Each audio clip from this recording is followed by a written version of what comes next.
ang mamamatay ay ang matatalino.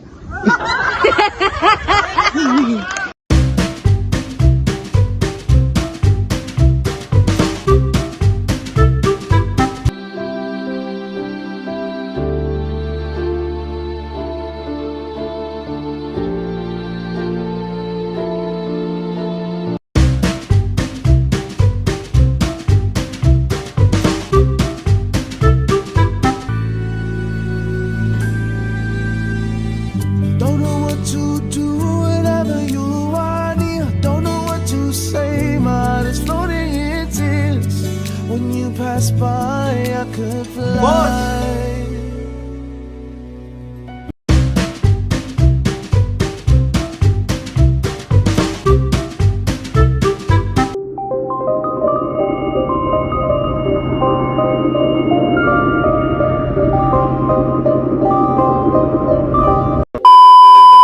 Hi! Hello mabuhay! Tayo pa rin ng number 1 bida sa radyo. Bida FM! Huwag mo sabihin radyo! Sabihin mo, radyo! Ang oras natin sa buong Pilipinas ay 3:15 p.m. And of course, kasama ni pa rin ang nag-iisang binibining may natatamang charm at titip, PJ Yani. At syempre, ang nag-iisang ginoo ng radyo, DJ MD, ang master ng good vibes at tawa. Handa nang magbigay ng kwento ng mga bida. Diretso mula sa radyo, diretso sa puso. Kaya't huwag nang palumpasin ang bawat segundo ng kilig, tawa at saya. Dito lang sa Bida FM! Sa radyo na ito, bida ka! Ito na po ang liham ng mga bida and Mother's Day special. Ang pamilya ang siyang una sa lahat, unang kasama sa pagsigol, pagtalugmok at pagmamahal. Ang ama na nagsisilbing haligi at ina bilang ilaw ng lahat. Sa bawat hakbang ng buhay, ang mga magulang sa kanilang iba't ibang anyo ay may mahalagang papel sa paghubog ng pagkatao ng isang bata. Ngunit hindi lamang sa tradisyonal na hulugan ng pamilya matatagpuan ang wagas na pagmamahal at kanina. Minsan, ang mga ina, kahit hindi biological o hindi sumusunod sa pamantayan ng lipunan, ay nagbibigay ng masikli at tapat na pag-aaruga. Gaya na lamang ng ating bidang sender ngayong araw, pakinggan ang kanyang kwento na punong-puno ng pagmamahal, kalinga at pagtanggap sa nangungunang bida sa radyo, Bida FM. Mahal na binibini at kino, isang magandang araw sa inyo at sa ating mga tagapakinig. Itago niya na lamang po ako sa pangalang Dan. 22 years old at kasalukuyang nag-aaral habang nagtatrabaho. Ako po ay lumaki sa isang hindi pangkaraniwang pamilya. Mula nang pumalaw ang aking mga magulang, ako po ay kinalinga at pinalaki ng mga tita at tito ko. Na bagamat may kanya-kanyang pamilya na, ay walang pag-aaling lamang at tinulungan ako makalaki ng maayos. Hindi po ako totally nakatira sa kanila simula nung mag-high school ako. Pero hindi po doon natapos yung suporta at pagmamahal na binibigay po nila sa akin hanggang ngayon. Hindi ko po makakalimutan ang mga sakripisyo nila. Maswerte ako at hindi lang isa kundi tatlong ina sa pamamagitan nila ang tumayong ilaw ng buhay ko. Ako po ay pinalad na pinalinga ng mga tita at tito ko, na bawat isa ay may kanya-kanyang kwento at tagumpay sa buhay. Isa po sa kanila ay bahagi ng LGBTQ+ community, transgender woman, habang ang dalawa naman po ay single mom at breadwinner. Sa kabila ng kanilang mga sariling hamon sa buhay, sila po ay nagpakita ng walang kapantay na malasakit at pagmamahal sa akin. Nagsimula po akong makinig sa mga kwento nyo noong isang beses ko kayong narinig sa radyo. Sa araw ng Mother's Day. Nagsimula po noon, madalas ko na kayong pinapakinggan lalo na kung tungkol sa mga pamilya. Kaya ngayon po, nagpasya akong magsulat at magbahagi ng aming kwento. Ipaasa na sana ito'y mapili at maging bahagi ng mga kwento ninyo. Ang una kong ikukwento ay ang aking mama IC. Isang breadwinner mom na may asawa at 3 anak. Bagamat may sarili ng pamilya, hindi siya nagkulang sa pagbibigay ng pagmamahal at gabay sa akin. Maging ang kanyang mga magulang ay sinusuportahan niya pa rin. Mga anak, dito na si Mama!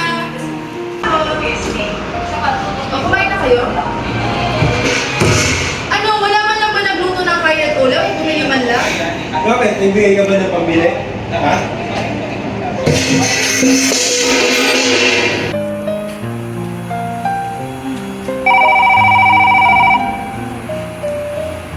Hello ma, napatawag po kayo.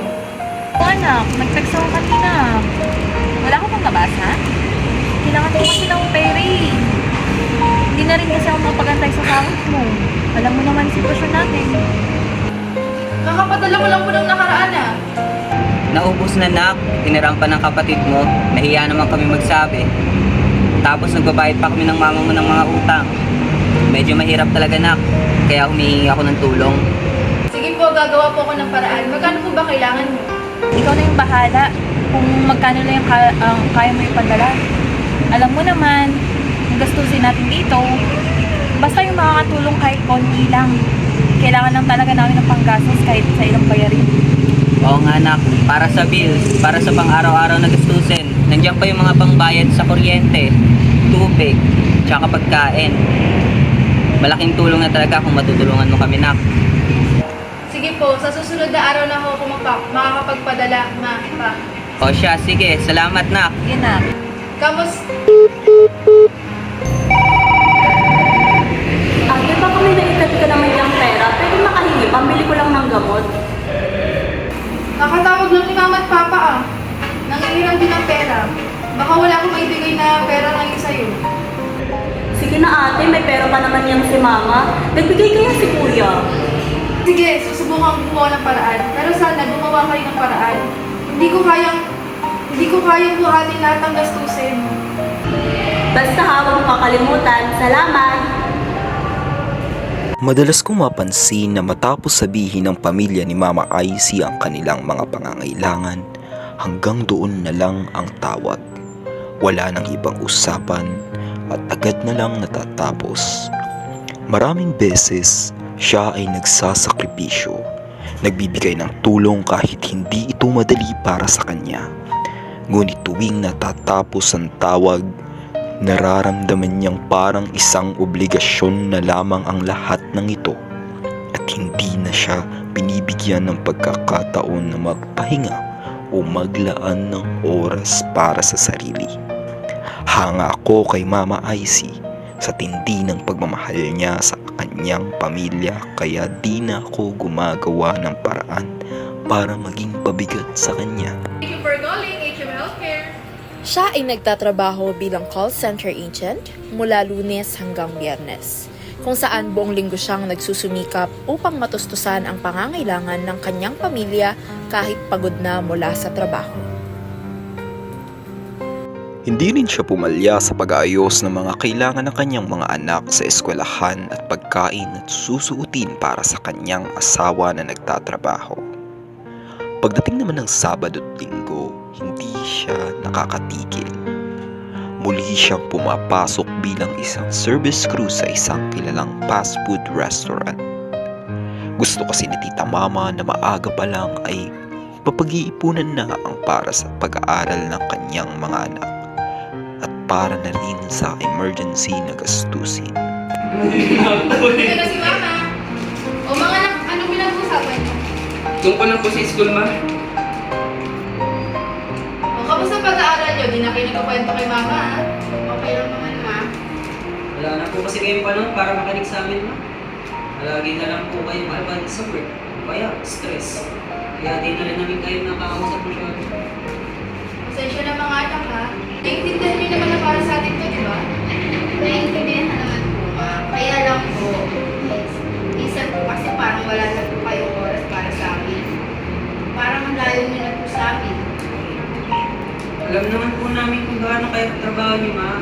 Pero kami po, gusto lang po namin maramdaman na nandiyan kayo para sa amin. Puro na kayo trabaho. Naisip mo ba na kailangan po namin kayo dito? Alam ko mga anak, babawi si mama sa inyo. Pasensya na. Hindi ko naman gives totoo eh. Para sa atin, di naman ito paglatrabaho ko.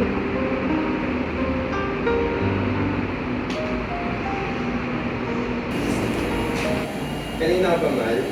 Halika na lang mahal. Kayo, kumain na ba kayo? Mahal, dito ka pala. Ano po?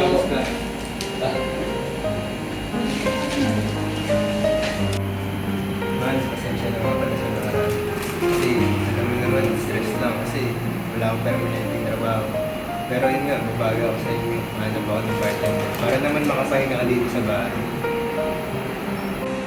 Thank you, mahal. Pasensya na rin po minsan wala akong oras sa inyo.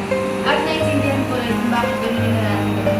Pero sana, naiintindihan niyo rin ako dahil lahat naman ito ay ginagawa ko para sa akin. Mahal, naiintindihan ko naman namin. Hindi lang kami sanay na wala kang lagi sa tabi namin. Hindi lang naman to para sa sarili ko eh. Para sa atin, sa future natin. Mahal po namin kayo, Ma. Salamat po sa lahat ng ginagawa ninyo. Oo nga po, ma'am. Salamat po sa lahat ng sakripisyo niyo. Hindi man po namin palagi nasasabi, pero naiintindihan po namin, ma'am.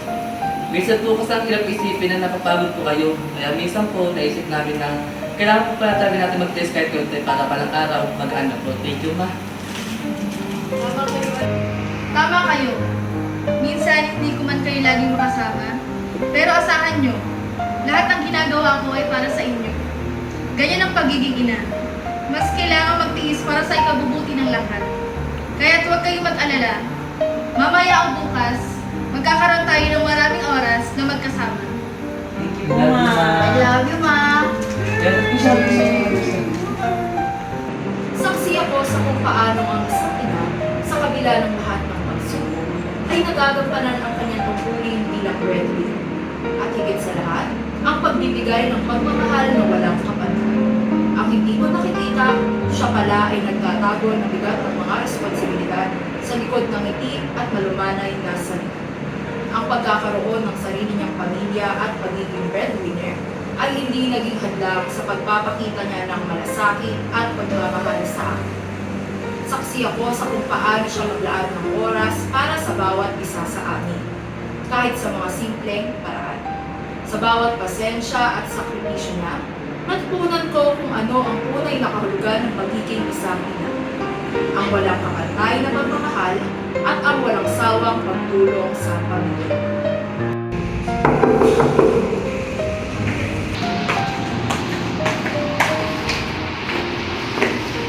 Good morning, Ma. Asa ka, anak? Yung tungkol nga pala sa ginawa ko sa aking kahapon. Okay lang ba mag-isa ka dito sa bahay? Gagabi ko kasi ako nauwi. Ito kapatid mo naman si Joanne. Hapon na makaka-uwi galing school. Okay lang po, Ma. Matutulog lang po ako sa bed. Aalis din ako ulit para pumasok sa trabaho. Mas malapit po kasi ito kasi sa campus. Tinitirahan kami ni Mama. Sige, anak. Kumain ka muna. May pagkain mo na dito. Thank you po, Ma. Sige, anak.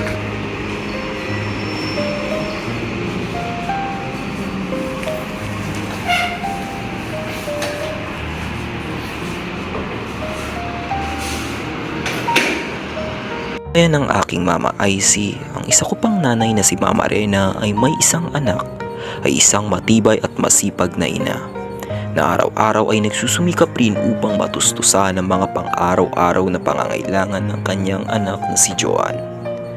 Habang nagbibigay din sa akin ng gabay at kalinga bilang isang ina.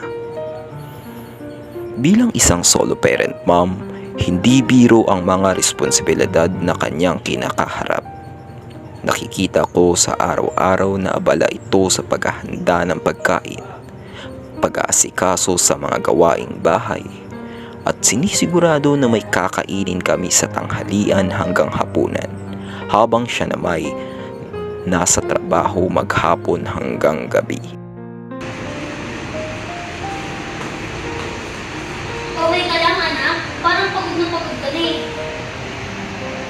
Okay lang ako, Ma. Kaya ko naman po. Ang dami lang po gagawin. Pagbuhat ka na ng video, recording at deadlines para walang katapusan. May gusto ko bang kainin? Ipagluluto muna kita bago ako umalis. Okay ako, Ma, kahit anong lulutuin mo. Tsaka, magtitipid mo tayo, di ba? O siya, sige. Magpahinga ka kaya munang bata ka. Oo na po, tatapusin ko lang po ito saglit. Tsaka po pala, makakatin po ba kayo sa meeting mamaya? Sige, anak. Subukan mo umahon.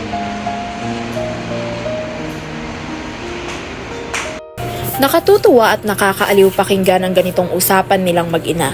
Hindi po ako nagseselos dahil masaya na ako at lubos akong nagpapasalamat sa pagmamahal at atensyon na patuloy nilang binibigay sa akin. Kung tutuusin, sobra-sobra pa nga ang mga ito. Masaya ako para sa kanila at hanga ako kay Mama Rena. Sa kanyang kahusayan at lakas na balansehin ang lahat ng responsibilidad sa kabila ng napakaraming trabaho at pagod na nararanasan niya.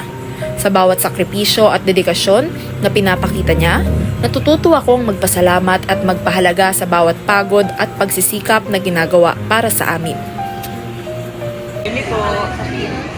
Sa mga minor o mahalagang araw ng kanyang anak, hindi alintana ang pagod o abala ni Mama Rena. Talaga namang sinisigurado niyang nakakapunta siya upang suportahan at ipakita ang kanyang pagmamahal. Kahit paabala siya sa trabaho o may mga sariling alalahanin, inuna niya ang mga espesyal na sandali ng kanyang anak. Para kay Mama Rena, hindi matatawaran ang halaga ng bawat pagkakataon na makasama at matulungan ang anak sa mga mahalagang hakbang sa buhay nito. Iba kasi talaga sa pakiramdam ng pagiging present ng mga mahal natin sa buhay kahit sa simpleng pagtalo ng mga meeting sa school. Naaalala ko pa noon kung paano si Mama Rena at pati na rin ang iba kong mga nanay ay hindi kailanman nakaligtaan na maglaan ng oras para sa mga ganitong pagkakataon. Kahit na abala rin sila sa kanilang mga trabaho sa buhay.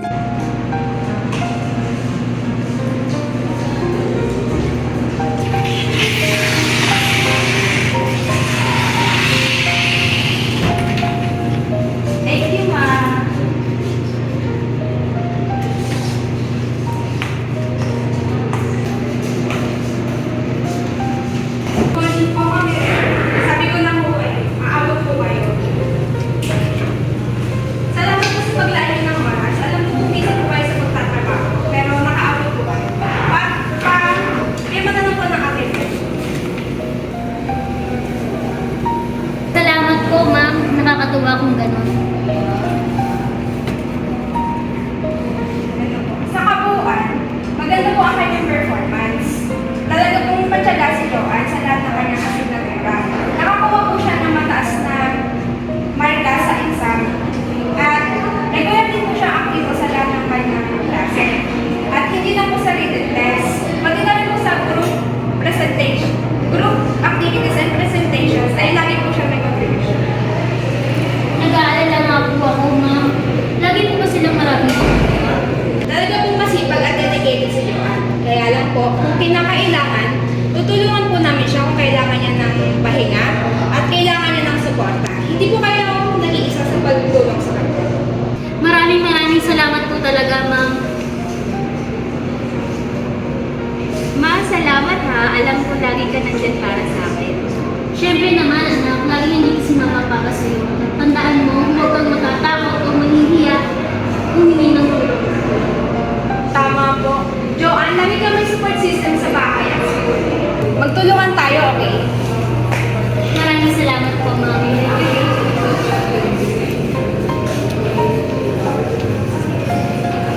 Sa bawat masayang kwento, hindi maiiwasan ang mga pagsubok na susubok sa katatagan ng isang pamilya.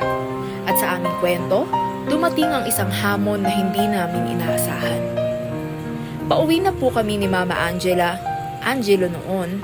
Siya po ang isa pong tumayong ina na lubos na kumupkop sa akin. Isang transgender po siya at itinuring rin po akong tunay na anak. Noong araw na iyon, nakasalubong namin si Tito Sam, ang patagal nang kinakasama ni Mama Angela. At noong mga oras na iyon, kasama niya si Mama Rena.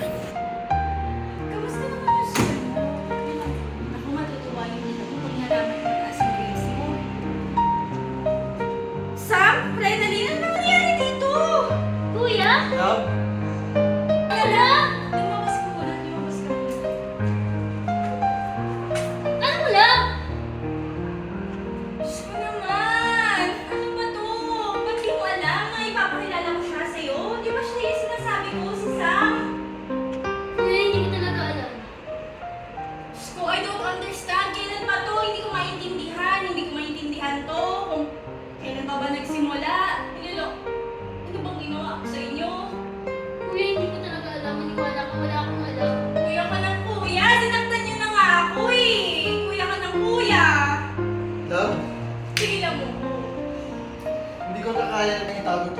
mas mahal ko siya.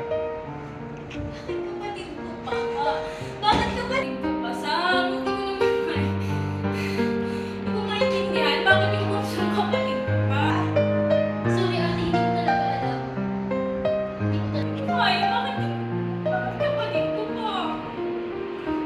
Bagamat puno ng galit at pagkalito, pinili ni Mama Angela na tanggapin pa rin si Mama Rena dahil alam nito hindi magsisinungaling ang nakababatang kapatid. At upang ipakita ang kanilang matibay na ugnayan bilang magkapatid, mas nangibabaw ang pagmamahal ni Mama Rena sa kapatid at piniling iwalayan nito si Tito Sam upang hindi maging dahilan ng pagkakalayo ng loob ng dang magkapatid. Sa kabila ng mga sugat, mas nagtagumpay ang pagmamahal ng magkapatawad sa pagitan ng magkakapatid. Natutunan ko po sa isang pamilya, hindi laging perpekto ang lahat. Ngunit ang lakas ng pagmamahal at pagkakaisa ay nagdudulot sa kapatawaran at pagkakaayos. Gaya po ng ibang mga ina sa buhay ko, ipinakita naman ni Mama Angela na ang pagiging magulang ay hindi nakabase sa kasarian o anyo ng isang tao, kundi sa pagmamahal at sakripisyo. Kahit na marami ang kumukwestiyon sa kanya dahil sa kanyang pagiging transgender, hindi niya inalintana ang mga saloobin ng ibang tao at sa kabila ng mga paghusga, patuloy niyang ipinakita ang walang kapantay na pagmamahal at pangangalaga sa akin, tulad ng isang tunay na ina. Sa pag-apply, tatawagan na lang po namin kayo, sir. I think, ma'am. Okay, classic.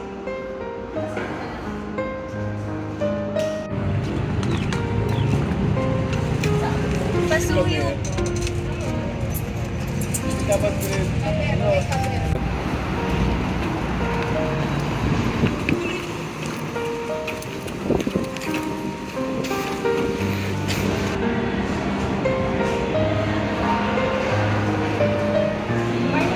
Yes po, good morning. Ano pong kailangan? Applying for flight tech. Okay po, palag na lang po ako dito and timing na rin po ng government.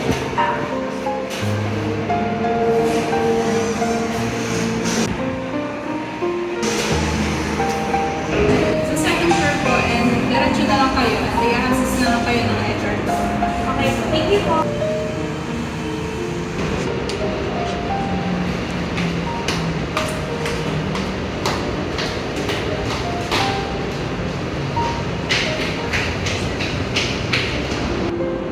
Angela Ravelo?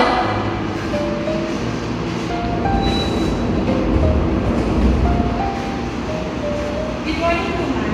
Papa Cities. Papasok na ako ng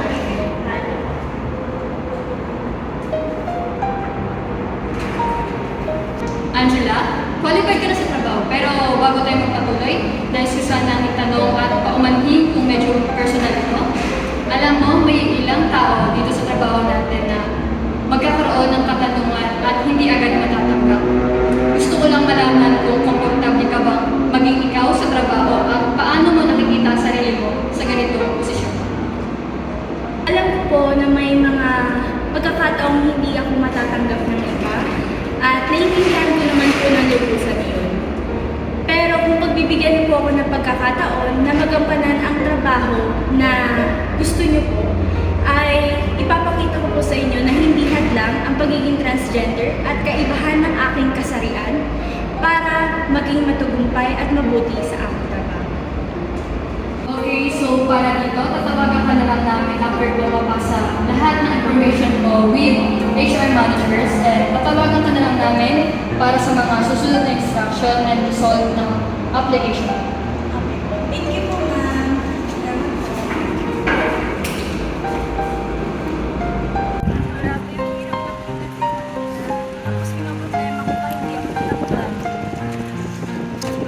Kilala mo yung Angela, yung nanay ni Bana, yung transgender ba yun? Akala ko talaga babae. Talaga? Pero paano siya naging nanay? Eh, alam ko lalaki yun. Hindi ba nakakadude? Oo nga eh. Hindi ko alam paano niya nagagapan ng pagiging magulang. Eh baka magulo lang talaga. Siya ba yun? Ano ka ba? Ba't mo naman tinuro? Nakakaya ka talaga kasama? Tatanong lang eh.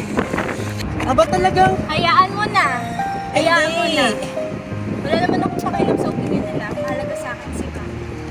Ano, sigurado ka, ma? Ilaganti kita. Wag na! Kaya kong habulin yun, ma. Ibaba mo yan. Hindi, pinapatawa lang kita. Alam mo, ma, hindi nila maintindihan pagiging ina mo dahil hindi nila alam na wala naman sa itsura ang pagiging magulang o kaya sa piskalaan nyo.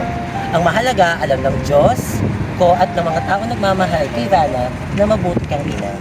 Yung dugot bawis mo ay sapat ng dahilan para ma-appreciate ka ni Rana. Salamat, Bes, ha. Alam mo, hindi naman natin tutulad yung iniisip ng iba. Ang mahalaga pa rin sa akin, ginagawa ko ng tama at wala akong tinatapakan na. Tama, hindi mahalaga ang opinion nila, Bes. Tara na, magkwento tayo doon. Salamat! Ang aral na natutunan ko po mula sa mga sakripisyo at lakas ni Mama Angela bilang isang transgender na ina ay ang tunay na kahulugan ng pagiging isang magulang. Sa kabila ng diskriminasyon at panghuhusga, ipinakita at pinatunayan po ni Mama Angela na hindi sa label o pamantayan ng lipunan at hindi sa kasarian ang sukatan ng pagiging isang ina, kundi ang pagmamahal at sakripisyo para sa anak nito. Dito na po nagtatapos ang aking sulat sa inyo. Alam ko kung hindi po dahil kina Mama IC, Mama Lena at Mama Angela na tumayong ina sa akin, hindi po ako magiging kung sinuman po ako po. Sila ang nagbigay sa akin ng gabay, pagmamahal at suporta sa bawat hakbang sa buhay. Ngayon, isa na po akong college graduate at may maayos na trabaho. Kaya't nakakatulong na rin po ako sa 3 pamilya na tumulong sa akin kahit na maliit para unti-unti ko na pong nasusuklian ang mga sakripisyo at pagmamahal na pinagkaloob nila Mama. Grabe ang story natin ngayon, partner. Sa ating mga Binda listeners, sana'y napukaw ng mga kwento ng 3 magkakaibang ina ang inyong mga puso. Sa bawat isa sa kanila, makikita natin ang tapang, sakripisyo at pagmamahal. Si Mama IC, ang breadwinner na kahit napagod at abala, lagi pinuuna ang pamilya. At nagpapakita ng hindi matitinag na lakas sa kabila ng lahat ng pagsubok. Si Mama Rena, ang solo parent na walang sawa sa pag-aalaga at pag-aabot ng pangarap para sa anak niya.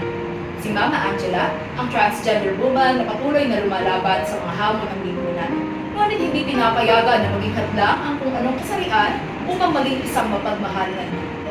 Sa kabila ng kanilang mga sariling hamon sa buhay, sila ay nagpakita ng walang kapantay na malasakit at pagmamahal sa ating bida sender na si Ivan. Alam mo partner, masasabi talaga natin na ang mga nanay ay tunay o patunay na diwa ng pagiging isang magulang. Hindi masusukat sa itsura, trabaho o estado sa buhay.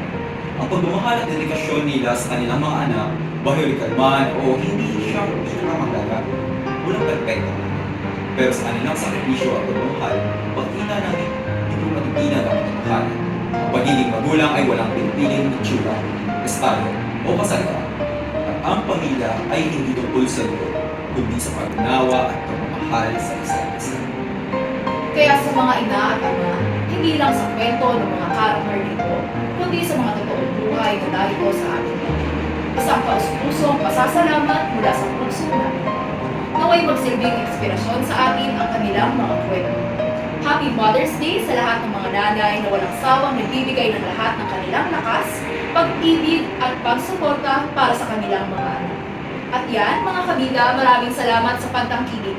Huwag kalimutang maging inspirasyon sa bawat araw. Tandaan, hindi lang sa radyo, kundi sa buhay. Tayo pa rin po ang #1 bida sa radyo, Bida FM. Huwag mo sabihin radyo, sabihin mo, radyo! Ang oras natin ay 5:30 p.m. Hanggang sa muli, ito po ang inyong DJ Yani na may natatanging charm at hindi. Magandang hapon at good vibes sa inyong lahat. Salamat sa pagsama sa aming mga kabida. Ako po ang inyong DJ MD, ang master ng good vibes sa tawan. Magsama-sama tayo ulit bukas dito lang sa Bida FM, kung saan sa radyo na ito, Bida ka!